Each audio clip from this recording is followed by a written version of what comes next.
വളരെ വർഷങ്ങൾക്ക് മുമ്പ് ഞാൻ വായിച്ചൊരു കഥയാണ്. ഒരു രത്നവ്യാപാരിക്ക് ഒരു രത്നപ്പണികളൊക്കെ ചെയ്യുന്ന ഒരു ഒരു ആൾ കൂടെ ഉണ്ടായിരുന്നു. ഒരു ജോലിക്കാരൻ കൂടെ ഉണ്ടായിരുന്നു. ഈ ജോലിക്കാരനും ഈ രത്നവ്യാപാരിയും ഒരുമിച്ചാണ് ജോലി ചെയ്തിരുന്നത്. അവരുടെ കടയിൽ അവർ മാത്രമേ ഉള്ളൂ. ഈ രത്നങ്ങളൊക്കെ കൈകാര്യം ചെയ്യുന്നത് അവരെ ഒരുമിച്ചാണ്.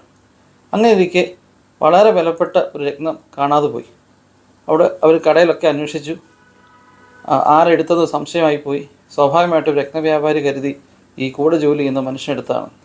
എന്നാൽ കുറച്ച് ദിവസം കഴിഞ്ഞപ്പോൾ വീണ്ടും ഒരു രത്നം കാണാതായിപ്പോയി. അയാൾ ജോലി ചെയ്യുന്ന ആളോട് ചോദിച്ചു, താൻ എടുത്തോ എന്ന് ചോദിച്ചപ്പം അയാൾ പറഞ്ഞു, ഞാൻ എടുത്തിട്ടില്ല എന്ന് പറഞ്ഞു. മൂന്നാമത്തെ പ്രാവശ്യവും രത്നം കാണാതായപ്പോൾ കടയുടെ ഉടമസ്ഥൻ വളരെയധികം ദേഷ്യപ്പെടുകയും ആ ജോലിക്കാരനെ ആ കടയിൽ നിന്ന് പറഞ്ഞു വിടുകയും ചെയ്തു. കാരണം അയാളല്ലാതെ വേറൊരാൾ കടയിൽ വരുന്നില്ല. അങ്ങനെ ജോലി നഷ്ടപ്പെട്ട വ്യക്തി മറ്റ് നഗരങ്ങളിൽ പോവുകയും അദ്ദേഹം അവസാനം ഒരു ഇരുമ്പ് കടയിൽ ജോലി കിട്ടുകയും ചെയ്തു. അങ്ങനെ ഇരുമ്പിൻ്റെ പണിയൊക്കെ ചെയ്ത് മുന്നോട്ട് പോയിക്കൊണ്ടിരിക്കുമ്പം ഏകദേശം കുറേ നാളുകൾക്ക് ശേഷം ഈ രത്നവ്യാപാരി വീണ്ടും ഈ മനുഷ്യനെ കാണാനിടയായി. ഈ മനുഷ്യൻ ഇങ്ങനെ ഇരുമ്പിനകത്ത് കിടന്ന് ജോലി ചെയ്യുന്നത് കാണാനിടയായി. അദ്ദേഹത്തെ കണ്ടതും ഇയാൾ ഓടി വന്ന് കെട്ടിപ്പിടിച്ച് അയാളോട് പറഞ്ഞു, എന്നോട് ക്ഷമിക്കൂ സഹോദര, അല്ലെങ്കിൽ എന്നോട് ക്ഷമിക്കൂ സുഹൃത്തെ, ഞാൻ നിന്നെ തെറ്റിദ്ധരിച്ചു. ശരിക്കും പറഞ്ഞാൽ നീ പോയി കഴിഞ്ഞും വീണ്ടും കടയിൽ നിന്ന് രത്നങ്ങൾ കാണാതെ പോയി. ആ കടയിൽ ഞാൻ മാത്രമേ ഉള്ളൂ ആ സമയം. അപ്പോഴാണ് വീണ്ടും കാണാതെ പോകുന്നത്. അപ്പോൾ അത് അന്വേഷിച്ച് ചെന്നപ്പോൾ അവിടെ വന്നിരിക്കുന്ന ഒരു കാക്കയാണ് ഓരോ രത്നങ്ങൾ എടുത്തോണ്ട് പോയി ആ കാക്കയുടെ കാക്കക്കൂട്ടി കൊണ്ടിടുകയാണ്. അയാൾ ചെന്ന് നോക്കിയപ്പോൾ ആ കാക്കക്കൂട്ടിൽ മുൻപ് കാണാതായ എല്ലാ രത്നങ്ങളും അവിടെയുണ്ട്. ഞാൻ നിന്നെ വെറുതെ തെറ്റിദ്ധരിച്ചു, നീ എന്നോട് തിരിച്ചു വരണമെന്ന് പറഞ്ഞ് അയാളെ ജീവിതത്തിലേക്ക് അയാളുടെ കടയിലേക്ക് വീണ്ടും ക്ഷണിക്കുകയാണ്. ഇതൊരു കഥയാണ്. വളരെ പണ്ട് ഞാൻ വായിച്ചൊരു കഥയാണ്.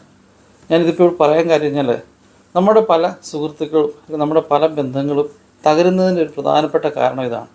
നമ്മൾ കരുതും ഇന്നാര് ഇങ്ങനെ കാര്യങ്ങൾ ചെയ്തിരിക്കുക, അല്ലെങ്കിൽ നമ്മുടെ അടുത്ത് ചിലപ്പോൾ പലരും പറഞ്ഞു കൊടുത്തരും, ഇന്നാര് പറഞ്ഞ പ്രശ്നമാണ്, അല്ല ഇന്നാരാണ് എന്താ കാരണക്കാരെന്ന് പറഞ്ഞ് നമ്മൾ അവരുമായുള്ള ബന്ധം ചിലപ്പോൾ അങ്ങ് വിച്ഛേദിക്കും. ചില ആളുകൾക്ക് പരദൂഷണം പറഞ്ഞു വരുത്താൻ ഭയങ്കര കഴിവാണ്. അല്ലെങ്കിൽ മറ്റൊരാളുടെ അടുത്ത് അവർ വിശ്വസിക്കുന്ന രീതിയിൽ കാര്യങ്ങൾ പറഞ്ഞ് മനസ്സിലാക്കിയെടുക്കാൻ ഭയങ്കര കഴിവാണ്. ചിലപ്പോൾ അത് കാരണം പല ബന്ധങ്ങളും നഷ്ടപ്പെട്ടു പോകും. നമ്മൾ ശരിക്കും പറഞ്ഞാൽ അന്വേഷിക്കണം. നമ്മൾ ശരിക്കും പറഞ്ഞാൽ ഓപ്പണായിട്ട് സംസാരിക്കണം.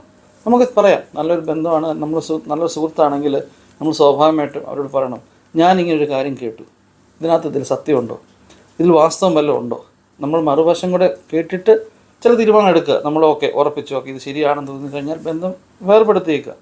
പക്ഷേ അതല്ല എന്നുണ്ടെങ്കിൽ ചിലപ്പോൾ നമ്മൾ നഷ്ടപ്പെടുത്തി പോകുന്ന ചില ബന്ധങ്ങൾ, പ്രത്യേകിച്ച് സൗഹൃദങ്ങൾ, കൂട്ടുകെട്ടുകൾ, നമ്മൾ ചിലപ്പോൾ ഇതിൻ്റെ സത്യാവസ്ഥ തിരിച്ചറിഞ്ഞ് വരുമ്പോഴത്തേക്ക് ചിലപ്പോൾ വർഷങ്ങളെടുത്തെന്നിരിക്കും.